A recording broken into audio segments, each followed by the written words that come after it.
Have you ever felt weighed down by endless thoughts, regrets of the past, or worries about the future?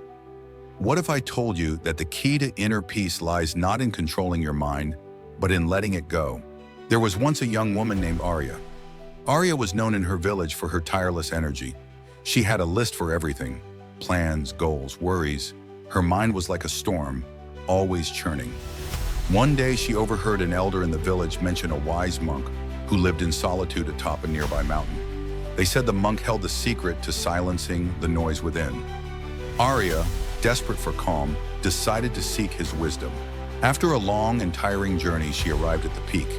There, in a simple hut surrounded by the whispers of the wind, she found the monk. He was sitting by a pond, his eyes closed, his face serene. Arya approached and bowed deeply. "Master," she said, "my mind is restless. It jumps from thought to thought, and I can't find peace. Please show me how to quiet it."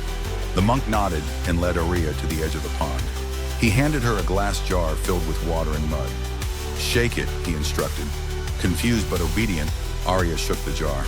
The water turned murky, the mud swirling chaotically. "Now set it down," the monk said. Arya placed the jar on a flat rock. For a while the water remained cloudy, but as she watched, the mud began to settle and the water grew clear. "Do you see?" the monk asked. "This jar is your mind. When you stop shaking it with worry and overthinking, clarity will come on its own."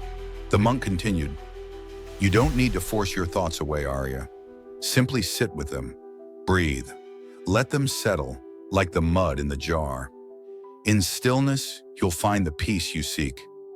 Arya closed her eyes and took a deep breath. For the first time, she wasn't trying to control her thoughts. She simply let them be. And as the sun dipped below the horizon, she felt a quiet she'd never known before. The answers we seek are often simpler than we imagine. In a world that demands we keep moving, sometimes, the most powerful thing we can do is pause. Just like the jar of muddy water, your mind will clear if you let it.